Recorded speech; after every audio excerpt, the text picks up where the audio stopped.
The metal doors of the Galactic Justice Station opened with a loud hiss. Captain Kim So-ra walked into the massive chamber with her head held high. Her black military boots clicked against the smooth floor as dozens of alien eyes watched her. Every move, the chamber was huge. It stretched up so high that So-ra could barely see the ceiling. Strange lights floated in the air, casting weird shadows on the walls. Seats were arranged in a circle around the center, and each seat held a different type of alien being. So-ra had seen many aliens during her years in space, but this many in one room still made her feel small. There were tall gray beings with 4 arms. There were short blue creatures with tentacles instead of hair. One alien looked like it was made of living crystal, and its body sparkled when the light hit it. All of them were staring at her. She wore her Terran Defense Corps' uniform with pride. The dark green fabric had gold stripes on the shoulders that showed her rank. 3 small medals hung on her chest.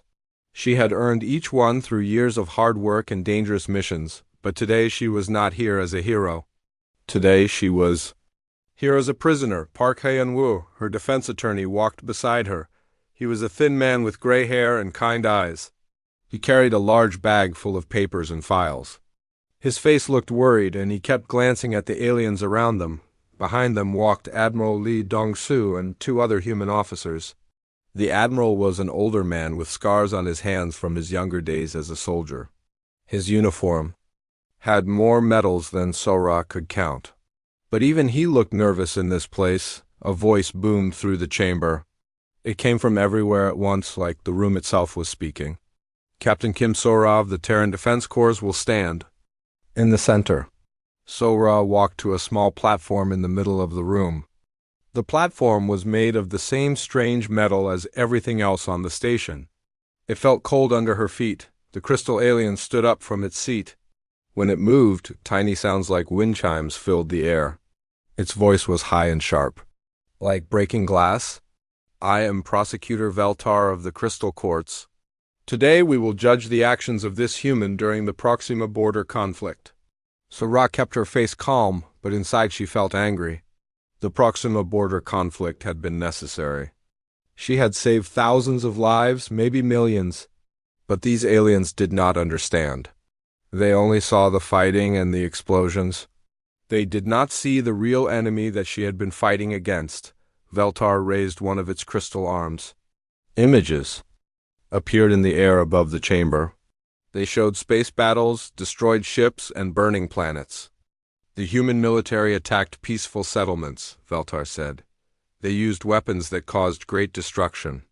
They showed no mercy to innocent beings. Park Hae-woo stood up quickly. Those settlements were not peaceful. Our evidence will show that. Silence, said a deep voice. The voice came from a huge alien that looked like a walking tree. Its bark-like skin was dark brown and its eyes glowed green. This was the chief judge, and when it spoke, everyone listened. The prosecutor will present all evidence first, the tree alien said. Then the defense may speak. So-ra watched as more images filled the air. She saw her own ship firing at enemy vessels. She saw the explosion that destroyed the Proxima station. To anyone watching, it looked like humans were the aggressors. It looked like they had started a war for no reason, but So-ra knew the truth. She knew what had really been hiding in that system. She knew what would have happened if they had not acted quickly.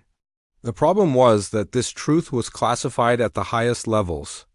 Even most humans did not know about it. Hours passed as Veltar showed image after image. Each one made humans look more and more like monsters. So-ra watched her fellow officers shift uncomfortably in their seats. She could see doubt starting to grow in some of their eyes. Finally, Veltar turned to face So-ra directly. The crystal beings seemed to grow taller and brighter. Captain Kim So-ra, it said, you claim you were following orders. You claim your actions were necessary. But we have evidence that suggests otherwise. Veltar gestured with one crystal arm. A new image appeared in the air. It showed So-ra's military file, including photos of her in uniform. Human military culture is based on violence and aggression, Veltar continued. Your uniforms, your medals, your ranks, They are all symbols of your species' primitive warrior nature. To properly judge your actions, we must first understand the culture that created you. Sora felt her stomach drop. She could see where this was going, and she did not like it. Therefore, Veltar announced, I demand that the defendant remove her military uniform. Let this court see the true nature of human military tradition. Let us examine these symbols of aggression that your people wear with such pride. The chamber erupted in whispers and strange alien sounds. Some species made clicking noises, others hummed in low tones. Sora could hear Park Han-woo shuffling through his papers frantically. Objection, Park called out, his voice cracking. Slightly. This request is inappropriate and unnecessary. My client's uniform has no bearing on. Overruled, the chief judge said firmly. The prosecutor's request is valid. Understanding cultural context is important for proper judgment. Admiral. Lee Dong-soo half rose from his seat, his face red with anger. This is a violation of basic dignity. Captain Sora should not be subjected to. The human delegation will remain silent, the chief judge commanded. Or they will be removed from this chamber. Sora looked around the room. Every alien eye was fixed on her. Some looked curious, others seemed pleased by her humiliation. A few appeared uncomfortable, but none spoke up in her defense. She thought about refusing. She thought about walking out of the chamber and accepting whatever punishment they wanted to give her. But if she did that, it would not just affect her. It would affect all of humanity's standing in the galactic community. Sora took a deep breath. She reached for the top button of her uniform jacket. Very well, she said quietly, if the court demands it. Her fingers worked slowly down the row of buttons. Each one felt heavier than the last. Around her, the chamber fell completely silent. Even the strange humming sounds from the alien technology seemed to quiet down. As she prepared to remove her jacket, Sora thought about all the battles she had fought, all the lives she had saved, all the secrets she carried. The aliens in this room thought they knew what they would see when her uniform came off. They thought they would see just another human soldier, marked by violence and war. They had no idea how wrong they were. Sora pulled her uniform jacket off her shoulders and let it fall to the platform beside her. She stood there in her simple white undershirt, feeling exposed and vulnerable, but she was not worried about her own embarrassment. She was worried about what would happen when they saw what was hidden beneath that white fabric, because Captain Kim Sora carried secrets on her skin that could change everything these aliens thought they knew about humanity. The room was about to learn that humans were not what they seemed to be. Sora stood in the center of the chamber wearing only her white undershirt. The fabric was thin and plain, nothing special about it, but as she reached for the bottom hem, her hands shook slightly. Not from fear, but from the weight of what she was about to reveal. She pulled the shirt over her head in one smooth motion. The sound that came from the chamber was unlike anything Sora had ever heard. It started as a single gasp from somewhere in the upper seats, then spread like a wave around the entire room. Aliens who had been sitting forward in their chairs suddenly jerked back. Others leaned forward, their eyes wide with shock, covering. Sora's entire back was a tattoo unlike any the aliens had ever seen on a human. The artwork was massive and intricate. It started at her shoulders and flowed down to her waist in patterns that seemed to move in the chamber's strange lighting. But it was not the size or beauty of the tattoo that caused the reaction. It was what the tattoo depicted. At the center was a symbol that looked like a star surrounded by protective rings. The star had 12 points, and each point was decorated with smaller symbols. Around the main design, flowing script in multiple languages created borders and frames, but these were not human languages. In the upper section of the tattoo, written in flowing silver script, were words in the ancient Eldari tongue. Below that, golden letters spelled out phrases in Old Mordani. On her left shoulder blade, tiny precise marks formed text in the mathematical language of the Cathara. There were 12 different alien languages in total, each one written perfectly, each one saying the same thing in different ways. They were memorial inscriptions, lists of names, coordinates of distant stars. dates that stretched back thousands of years. A chair scraped loudly against the floor. In the highest tier of seats, an ancient elderly was rising slowly to her feet. Her skin was pale blue and covered in ritual scars that marked her as one of the oldest of her kind. Her name was Counselor Yathara, and she was over 800 years old. Her voice shook as she spoke. "Impossible," she whispered, but her voice carried in the silent chamber. "That symbol ... those words. No human should know them." Other aliens began to stir. A Mordani representative stood up, his forearms trembling. His people had thought their ancient script was a secret known only to their most sacred priests. "The memorial of the eternal vigil," the Mordani said, his voice barely audible. "It has not been spoken of for 300 years. From another section, a being that looked like living metal slowly rose. The Kithara rarely showed emotion, but this one's optical sensors were flashing in patterns that indicated extreme surprise. "The mathematical coordinates," it said in its electronic voice. "They marked the threshold battles, the places where—" It paused, unable to finish. Prosecutor Veltar's crystal body had stopped sparkling. The creature stood frozen, staring at Soraz, back like it was seeing a ghost. "This is not possible," Veltar said finally. "Humans have only been in space for 200 years. These symbols are from the Age of Shadows, the wars that ... we do not speak of."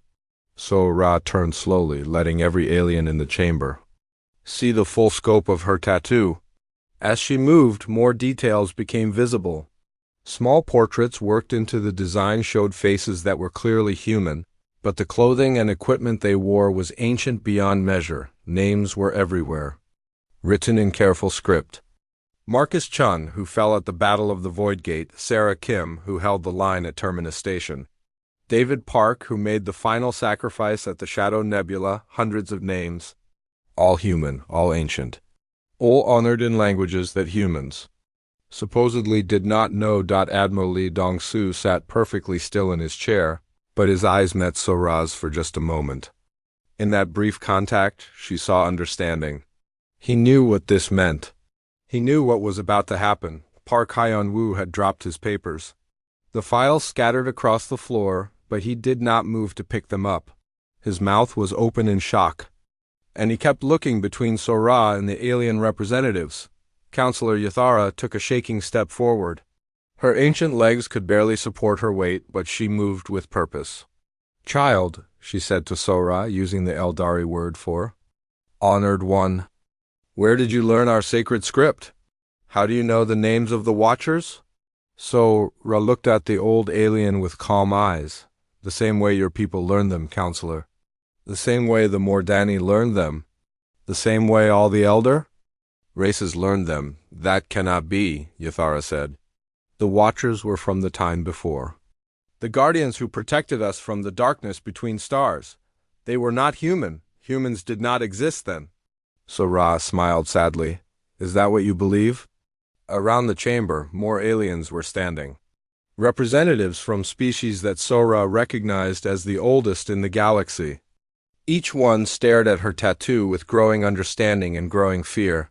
"The coordinates," the Cathara said again. "The Battle of the Threshold. My people have records. The guardians who fought there.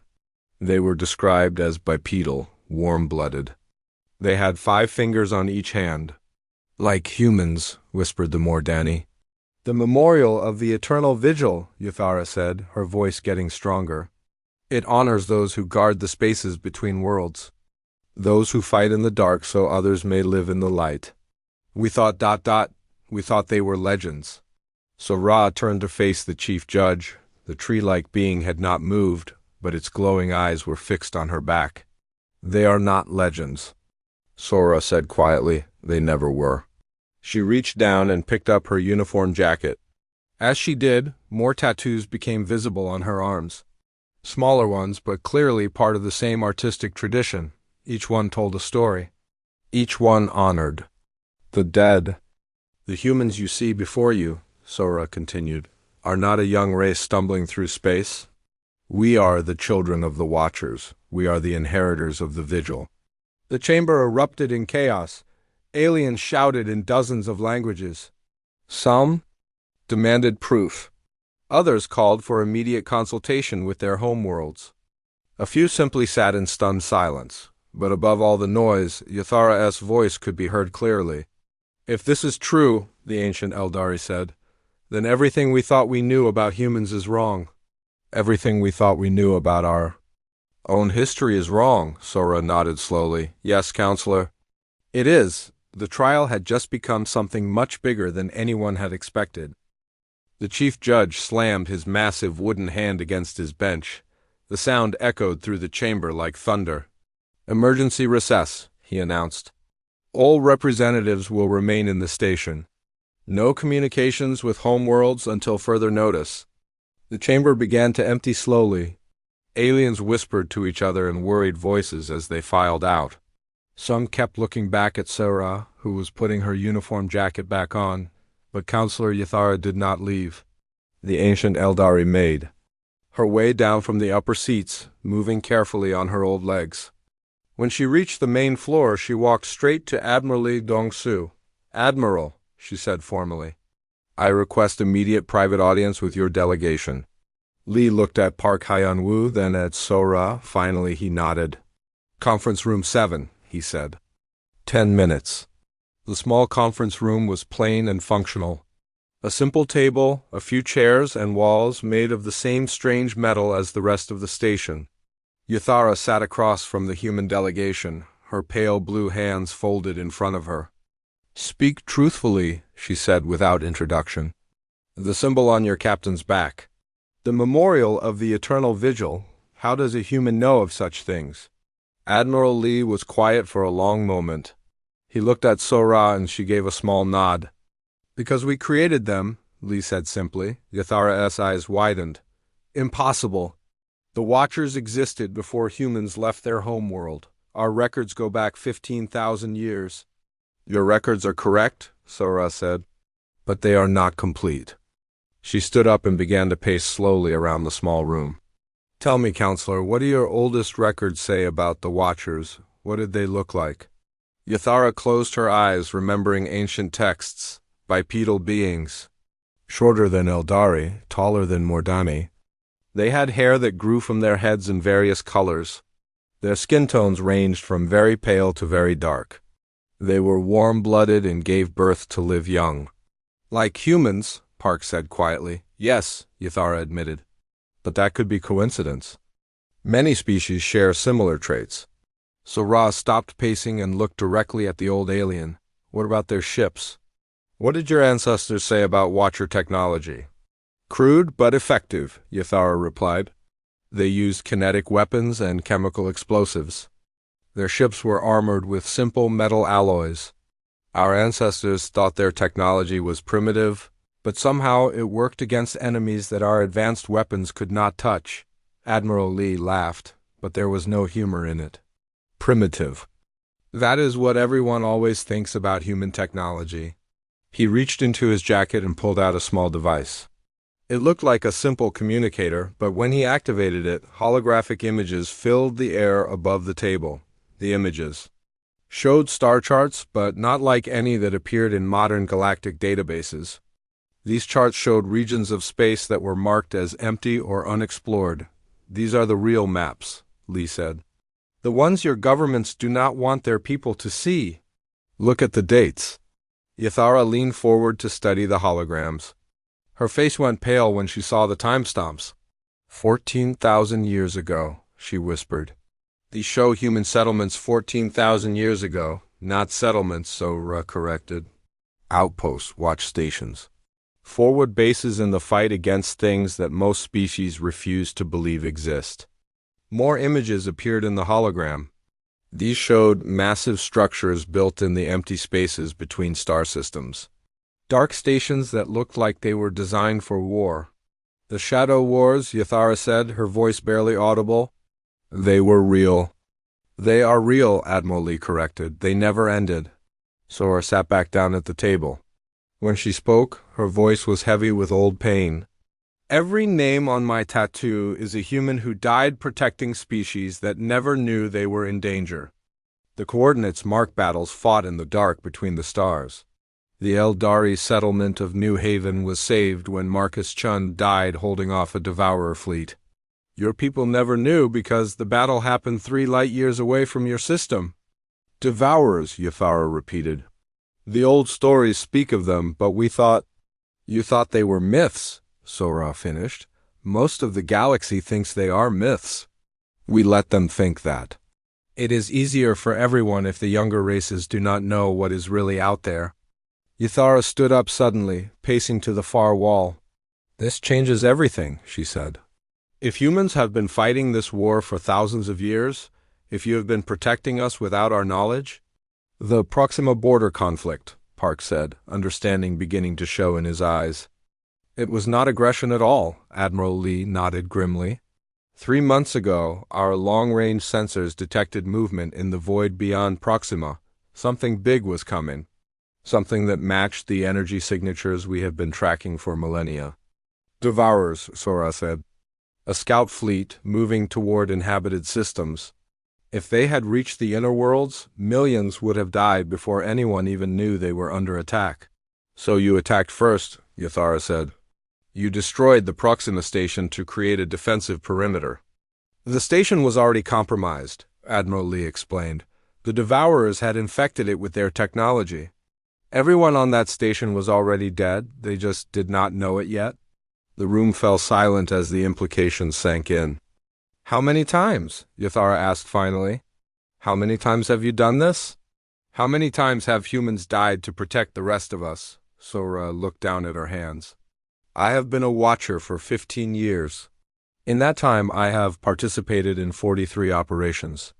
Some were small, just clearing out infected asteroids or corrupted ship crews. Others, she trailed off, lost in dark memories. The Battle of Kepler Station, she continued, 2 years ago.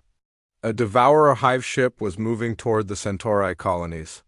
We intercepted it with 12 ships and 800 crew members. I remember hearing about that, Yathara said. The reports said it was a training accident, that human ships were destroyed in a warp core malfunction. There were no survivors, Sora said quietly. But 30 million Centaurians are still alive because of what those 800 humans did. Admiral Lee stood up and walked to the wall display.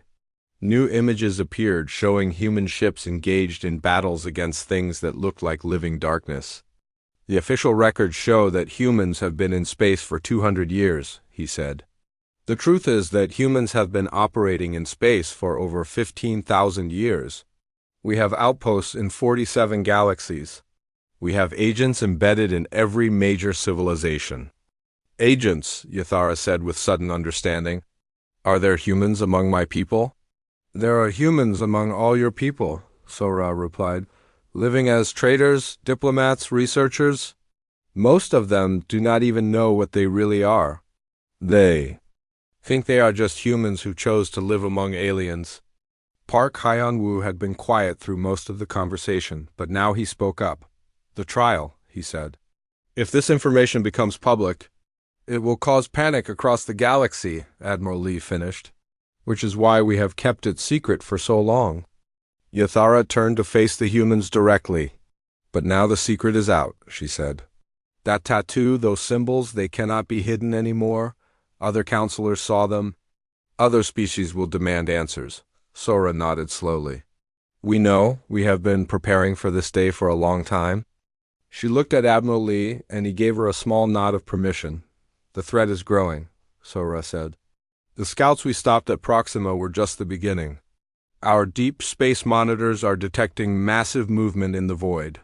Something bigger than anything we have faced before is coming. How long do we have? Yathara asked. Maybe 2 years, Admiral Lee replied. Maybe less. The ancient Eldari sat down heavily in her chair. 2 years to prepare an entire galaxy for a war they do not know is coming, she said. 2 years to convince them that their protectors are not their enemies, Sora added. The room fell quiet again as everyone considered the magnitude of the task ahead. Finally, Yathara spoke. What do you need from me? The chamber doors opened again 3 hours later. Aliens filed back into their seats, but the atmosphere had completely changed. Word had spread during the recess. Whispered conversations filled the air as representatives tried to understand what they had witnessed. Counselor Yathara walked back to her seat in the highest tier, but she moved differently now. Her steps were more confident, more purposeful. When she reached her position, she did not sit down. Instead, she stood and raised her hand for attention. "Before this tribunal continues," she announced, her voice carrying clearly through the chamber, "I must make a formal recognition." The chief judge leaned forward in his massive chair. "The floor recognizes Counselor Yathara of the Eldari Conclave." Yathara looked down at Sora, who stood once again on the central platform. The human captain had put her uniform back on, but everyone in the room now knew what lay beneath it. "Captain Kim Sora," Yathara said formally, "by the ancient laws of my people, by the pacts made in the darkness between stars, I recognize you as a keeper of the vigil." Gasps echoed around the chamber. Many of the younger species had never heard that title before, but the older races knew its significance. "Furthermore," Yathara continued, "I invoke the protection of the Watchers. This human is under the sacred shield of the Eldari people. No harm may come to her. No judgment may be passed against her. Her actions are sanctified by oaths older than this council." Prosecutor Veltar S. crystal body flashed with angry light. "This is unprecedented. The counselor cannot simply—" "I can," Yathara interrupted. "And I do." From another section of the chamber, a deep voice spoke up. It came from Morden Nex, the four-armed representative of the Mordani Empire. "The Mordani Protectorates second this recognition," he said, standing slowly. "The memorial of the eternal vigil is sacred to our people. Those who bear it have earned our eternal gratitude." One by one, other ancient species began to stand. The Kithara representative's electronic voice joined the chorus. "The Kithara collective acknowledges the keeper of the vigil. A being that looked like living water flowed upward from its seat. The aquatic realms honor the guardian of the deep dark." Each declaration hit the chamber like a physical blow. The younger species looked around in confusion, while the older races continued their formal recognitions, but the biggest surprise came from the human delegation itself. Captain Choi Minho, who had been sitting quietly in the second row, stood up. Without a word, he began to remove his uniform jacket. Admiral Lee looked at him sharply. "Captain, what are you doing?" Minho did not answer. He pulled off his jacket and then his undershirt, revealing his own back to the chamber. More gasps filled the air. Minho's tattoo was different from Sora's, but clearly part of the same tradition. His showed a different symbol, a shield surrounded by stars and different names, but the same ancient languages, the same memorial inscriptions. "Keeper Minho of the Outer Rim Watch," he said formally, requesting permission to stand with my sister in service. Before Admiral Lee could respond, another human stood up. Lieutenant Nam Ji-won removed her jacket as well, showing a tattoo that covered her entire left arm. Her design showed a sword pointed toward the void, surrounded by the names of fallen comrades. "Keeper G1 of the Silent Fleet," she announced. Then another human stood. And another. One by one, members of the human delegation revealed themselves as something far more than simple military officers. Park Hyun-woo stared in shock as his own assistant. A young woman named Kang Yoo-jin rolled up her sleeves to show memorial tattoos that spiraled around both arms. "Keeper Yoo-jin of the Information Corps," she said quietly. Even Admiral Lee finally stood. The old soldier had more scars than anyone, and when he removed his uniform, the chamber fell completely silent. His tattoo was massive, covering not just his back, but his chest and arms as well. It showed a great tree with roots that stretched into darkness and branches that reached toward distant stars. Thousands of names were worked into the design, some so small they could barely be read. "Admiral Lee Dong-soo," he said formally, "Supreme Commander of the Watchers, Keeper of the Final Vigil, Guardian of the Last Light." The chamber erupted in chaos. Aliens shouted questions in dozens of languages. Some demanded immediate explanations, while others called for emergency sessions with their home governments, but above all the noise, Prosecutor Veltar's voice cut through like a blade. "This is impossible," the crystal being said. "You are claiming that half the human delegation are members of some ancient secret organization. You expect us to believe that humans have been operating among us for thousands of years without our knowledge." Admiral Lee looked at the prosecutor calmly. "Not thousands," he corrected. "Tens of thousands, and not just among you. We have been protecting you?" He gestured, and new holograms filled the air above the chamber. These showed star charts with human outposts marked in systems that were supposedly empty. "We have 12,000 active watchers operating in this galaxy alone," Lee continued. "They work as traders, researchers, diplomats, even janitors and maintenance workers. They live normal lives among your people, but when the darkness comes, they stand ready." "The darkness," said the chief judge. His massive tree-like form leaned forward. "You speak of threats that we cannot see, because you are not meant to see them," Sora replied. "When a Devourer scout probes your shipping lanes, we intercept it and deal with it quietly. When a corrupted AI tries to infiltrate your data networks, we stop it before your security systems even know it exists." More images appeared in the holograms. These showed battles fought in the empty spaces between star systems. Human ships engaged with enemies that looked like living nightmares. "The Vega incident 5 years ago," Admiral Lee said. "Your records show that a cargo convoy was lost to engine failure. The truth is that the convoy was attacked by a Devourer hunter-killer. 3 human ships died protecting those cargo vessels. The Altair communications blackout 3 years ago," Captain Minho added. "Your technicians thought it was a solar flare. Actually, it was a corrupted AI that had taken control of your satellite network. We had to destroy 6 communication hubs to stop it from spreading." The mysterious explosions in the Cygnus Nebula last year, Lieutenant G1 said, "Those were not natural phenomena. They were weapons tests by entities that used dark matter as ammunition. We stopped them before they could perfect their targeting systems." Counselor Yuthara stood up again. "How many times?" she asked, her voice shaking. "How many times have you saved us without our knowledge?" Admiral Lee was quiet for a moment, accessing files through his neural implant. "In the past 10 years alone," he said finally, "Watcher forces have engaged in over 8,000 combat operations. We have prevented 47 attempted invasions, stopped 63 viral corruption outbreaks, and eliminated thousands of individual threats."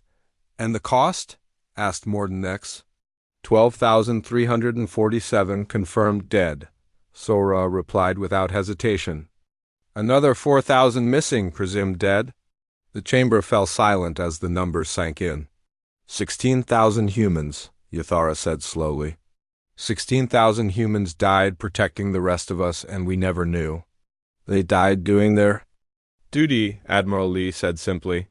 They died so that your children could grow up safely, so that your people could build their civilizations without fear. That is what the vigil means.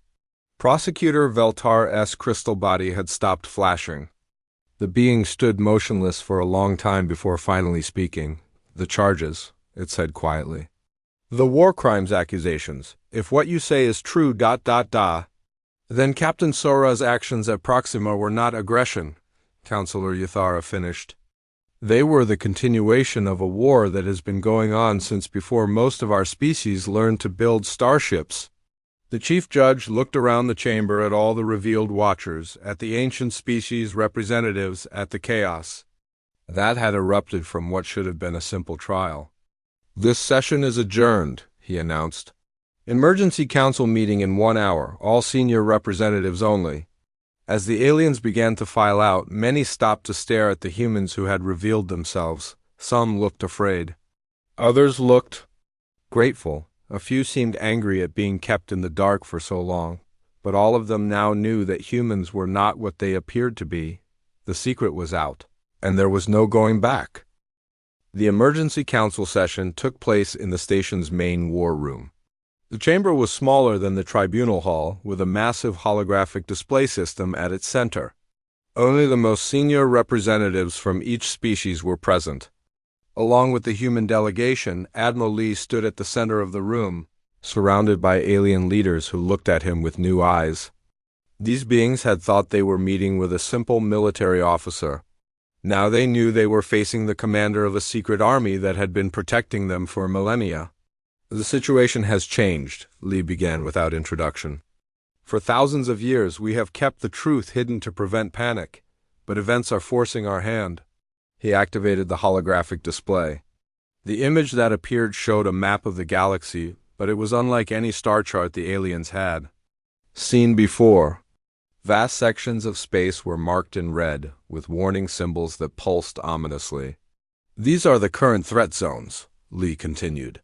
"Areas where devourer activity has been detected in the past 6 months. Counselor Yathara leaned forward. In her chair. "There are so many," she whispered. "Too many," Sora agreed grimly. "We are seeing activity levels that we have not encountered in over 2,000 years. The Mordani representative Thex studied the display with his 4 eyes. "The red zones are growing," he observed. "They are spreading toward inhabited systems." "Yes," Admiral Lee confirmed. "And that is not the worst of it." The display changed, showing deep space sensor readings. The data looked like nothing the aliens had ever seen. Energy patterns that defied known physics.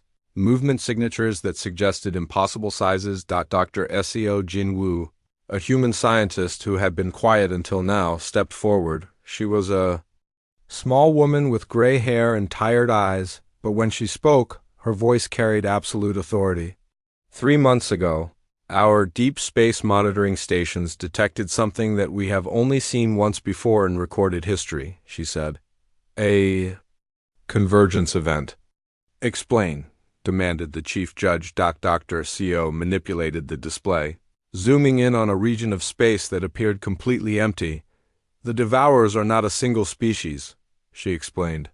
"They are a collective of entities that feed on life, force on the energy that powers living civilizations. Normally, they operate in small groups, scout ships, hunter packs, individual predators. Like the ones you have been fighting," Yathara said. "Exactly, but every few thousand years something triggers a mass migration. All the scattered devourer forces begin moving toward a single point in space. They converge, they combine, and they form something much worse." The display showed historical data, ancient records that stretched back tens of thousands of years. "The last convergence happened 12,000 years ago," Dr. Seo continued. "It took the combined forces of 17 species and 4,000 years of warfare to stop it. Entire civilizations were consumed. Whole sectors of the galaxy were left empty. How many died?" asked the Cathara representative. "Conservative estimates suggest 2 trillion sentient beings," Dr. Seo replied quietly. "But the real number was probably much higher."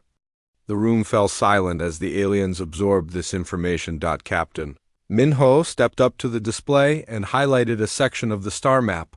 "The convergence is happening again," he said. "Our sensors show massive devourer movements from 47 different regions of space. They are all heading for the same destination." "Where?" asked the X. Minho's expression was grim. "The galactic core.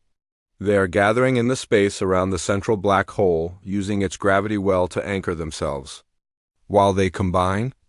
"How long do we have?" Yathara asked. Admiral Lee looked at his fellow watchers before answering. "Based on current movement patterns, the convergence will be complete in 18 months. Once that happens, the combined devourer force will begin, moving outward, consuming everything in its path." 18 months, the chief judge repeated, "to prepare for something that took 4,000 years to stop the last time." "It gets worse," Dr. Seo said. "The Devourers learn from each encounter. They adapt. The tactics and weapons that worked 12,000 years ago will not work now." She brought up new data showing energy readings and structural analyses.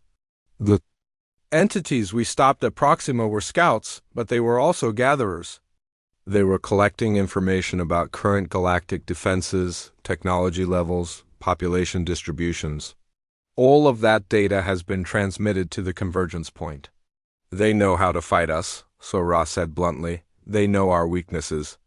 Lieutenant, U1 activated another section of the display. We have been monitoring communications from the convergence zone. The Devourers are not just combining their physical forms. They are sharing knowledge, integrating their experiences from thousands of encounters across multiple galaxies. Multiple galaxies? Yathara asked. The Devourers are not limited to this galaxy, Admiral Lee explained. They travel between star systems, between entire galactic clusters. What we are facing is the accumulated knowledge and hatred of entities that have been consuming civilization since before our sun was born. The aquatic representative, whose water-like form had been unusually still, finally spoke. What you are describing is the end of everything. Not everything, Dr. SEO corrected. The Devourers do not destroy matter or energy. They consume life force, the spark that makes living beings different from simple chemical reactions. What? They leave behind our empty worlds, empty cities, empty ships, everything intact but nothing alive to use them. Captain Choi brought up images from ancient battlefields, planets that had been touched by Devourer forces. The cities were perfect, the buildings undamaged, but everything was covered in a strange gray dust. That dust used to be people, he sighed quietly. Billions of people reduced to their basic molecular components. The alien representatives stared at the images in horror. This is what we have been protecting you from, Admiral Lee said. This is why humans have spent 15,000 years fighting in the dark. Because when the Devourers come, there is no negotiation. There is no surrender, there is only consumption or resistance. Yathara stood up slowly, her ancient frame shaking. What do you need from us? Everything, Sora replied. We need your fleets, your weapons, your production capacity. We need every ship, every soldier, every scientist working toward a single goal.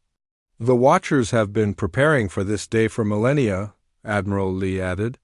We have weapons and strategies that we have never used, technologies that we have kept hidden even from ourselves. But it will not be enough. Dr. SEO activated a new display showing production schedules and resource requirements. We need to build 12,000 new warships in the next year, she said.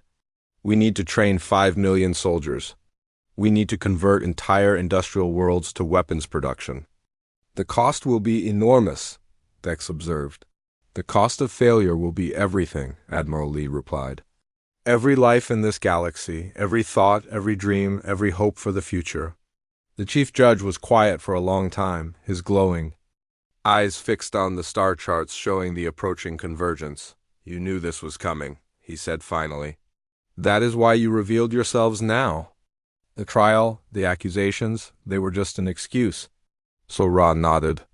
We needed a way to bring the truth into the open without causing immediate panic. The tribunal gave us that opportunity. And if we had found you guilty? Yathara asked. Then we would have continued fighting alone, Admiral Lee said simply, as we have always done. The room fell quiet again as everyone considered the magnitude of what they were facing. Finally, the Chief Judge spoke. What do you need us to do first? Admiral Lee smiled for the first time since the meeting began. Help us save everyone. The display changed one more time, showing detailed battle plans and defensive strategies that had been developed over thousands of years. The war for the galaxy is about to begin, Lee said. And for the first time in human history, we will not be fighting it alone. Outside the war room, other representatives were waiting for news. They did not know what was being discussed, but they could sense that something fundamental had changed. The galaxy was about to learn that the peace they had enjoyed for so long had never been free. It had been paid for in human blood, human sacrifice, and human vigilance. And now it was time for everyone to stand together. The main tribunal chamber had been transformed overnight. Where once there had been formal seating arranged for judgment, now there were workstations and communication arrays. The trial of Captain Kim So-ra was officially over, but something much more important had taken its place. The formation of the greatest alliance in galactic history. Representatives from every member species worked side by side with human watchers. planning the defense of everything they held dear. The chamber buzzed with activity as translators worked to coordinate between dozens of different languages and communication methods. Sora stood at the center of it all, no longer wearing her simple military uniform. Instead, she wore the formal dress of a galactic defense coordinator, a new rank created just for her. The outfit was a blend of human military tradition and alien ceremonial elements, symbolizing the unity they were trying to build, but she had not covered her tattoos. The memorial of the eternal vigil was visible on her arms and neck, a constant reminder of the price that had been paid for galactic peace. Admiral Lee approached her carrying a datapad filled with fleet assignments and battle plans. The Eldari have committed their entire deep space fleet, he reported. 1,200 ships, including their new dreadnoughts. The Mordani are converting their cargo vessels to troop transports. Even the Kithara are sharing their shield technology. Sora nodded, but her expression remained serious. What about the younger species? The ones who do not have ancient memories of the Devourers? That is the difficult part, Lee admitted. Many of them still think this is some kind of human trick.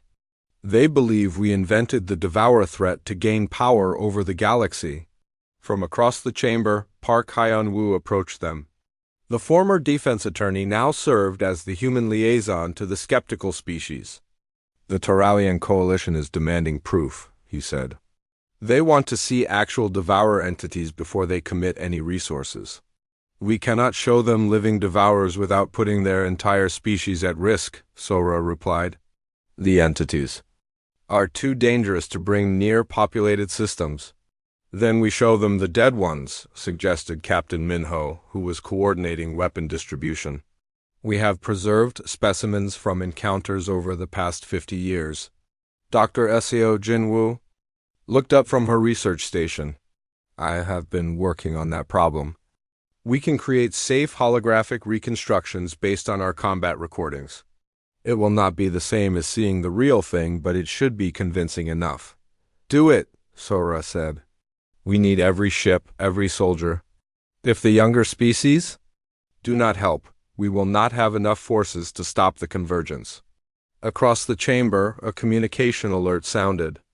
The massive display screen lit up with an incoming transmission from the galactic core region. The image that appeared made everyone in the chamber stop what they were doing. It showed a human ship, badly damaged but still operational, transmitting from the edge of the convergence zone. The captain on screen was a woman named Commander Yoon Hae-ri, her uniform torn and her face covered in blood. This is Deep Survey Ship Unity calling any Watcher forces, she said, her voice crackling through static. We have visual confirmation of the convergence. Repeat, we have eyes on the primary Devourer mass. Admiral Lee rushed to the communication station. Commander Yoon, this is Admiral Lee. What is your status? We are operational but heavily damaged, Yoon replied. Sir, you need to see this. The convergence is ahead of schedule. The transmission switched to external ship cameras, and the entire chamber fell silent. The space around the galactic core was filled with darkness that moved. Massive shapes twisted through the void, each one larger than a moon. As they watched, smaller Devourer entities merged with the larger mass, adding to its size and complexity. How big is it? Sora asked quietly. The main mass is approximately 4,000 kilometers across, Commander Yoon reported. But sir, that is not the worst part. We have detected organized movement patterns. The entity is not just growing, it is thinking. Dr. Seo stepped closer to the screen. Commander, can you transmit your sensor data? Already uploading, Yoon replied. But you need to know, we are not the only ones watching. There are ships here from species we do not recognize. Some of them are trying to communicate with the Devourer mass. What? Admiral Lee said sharply. What kind of ships? Unknown design, but the energy signatures suggest they are from outside this galaxy. Sir, I think other civilizations are coming here to witness the convergence. Some of them might be allies, but others ... The transmission cut off as the ship was hit by some kind of energy discharge. Commander Yoon, respond, Lee called out. But there was only static. The chamber erupted in worried conversations as aliens tried to understand what they had just seen. Counselor Yathara approached the human leadership group. Admiral, if the convergence is ahead of schedule, how much time do we really have? Dr. SAO was already running calculations on her datapad. Based on the growth rate we just observed, the entity will reach critical mass in 8 months, not 18. 8 months, Sora repeated. To build a fleet and train an army? It cannot be done, said the chief judge, who had been listening from his position near the main display. Even with every species contributing, we cannot be ready in 8 months. Admiral Lee was quiet for a moment, studying the frozen image of the massive devourer convergence. Then we do not wait for it to finish growing, he said finally. We attack while it is still vulnerable. Attack? Vex said, his forearms gesturing in distress. Admiral, that entity is already larger than anything we have ever faced. How can we attack something like that? Because it is not finished yet, Sora realized, understanding Lee's plan. Right now, it is still in the process of combining different devourer groups. They are not fully integrated.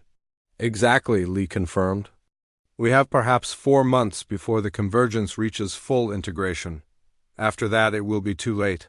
But if we strike now, while the different parts are still learning to work together, we might be able to disrupt the process, Doctor. CO finished. Break it apart before it becomes truly unified. Captain Yuan looked up from her tactical station. Sir, we would need to commit everything we have. Every watcher ship, every allied vessel, every secret weapon we have been saving. All of it, Lee agreed. No reserves, no backup plans. One massive strike at the heart of the convergence. The chamber fell quiet as everyone considered the implications. What you are proposing is suicide, Yathara said finally. What we are? Proposing is the only chance we have, Sora replied. If we wait, if we try to build up our forces slowly, the convergence will complete and spread across the galaxy. Billions will die. And if we attack now and fail, billions will still die, the chief judge pointed out. Yes, Admiral Lee said simply, but at least they will die fighting. Park Hyo-woo stepped forward. Admiral, what about the species that still do not believe the threat is real? The ones who think this is a human power grab? Sora looked around the chamber at all the different aliens working together, preparing for a war they had never imagined. We ask them one more time to join us, she said. We show them the evidence, we explain the stakes, and we give them a choice. And if they refuse? Asked Minho. Then we fight without them, Admiral Lee said, as we always have. The communication system activated again, this time with incoming messages from across the galaxy. One by one, species representatives reported their commitments to the Alliance. The Eldari pledged their ancient war fleets. The Mordani offered their manufacturing worlds. Even some of the younger species, seeing the seriousness of their elders, began to contribute ships and resources, but others remained skeptical. Messages came in from the Turalian Coalition, the Nexus Compact, and several other major powers, all demanding more proof before they would commit to what they saw as a human-led military action. Sora walked to the main communication array and opened a channel to the entire galaxy. This is Captain Kim Sora, Galactic Defense Coordinator, she said formally. To all species, all governments, all people who can hear this message. Her voice was transmitted to billions of beings across thousands of worlds. For 15,000 years, humans have fought and died to protect this galaxy. We have asked for nothing in return except the chance to continue serving. Today we ask for your help. She gestured, and images of the convergence appeared on screens across the galaxy. This is what we face. This is what is coming for all of us. In 4 months, we will launch the largest military operation in galactic history. We will attack this entity before it can complete its transformation. Her voice grew stronger, more determined. We do not ask you to trust us because we are human. We ask you to trust us because we have earned that trust through millennia of sacrifice. Look at the names on my skin. Look at the memorial we carry. Every mark represents someone who died so that your children could live safely. The chamber was completely silent as Sora continued her address. Join us and we fight together as equals. Stay behind and we will fight alone as we always have. But either way, we will fight. She paused, looking directly into the camera, because that is what the vigil means. We stand watch so that others may sleep in peace. We face the darkness so that others may live in the light. The transmission ended, leaving the galaxy to decide its fate.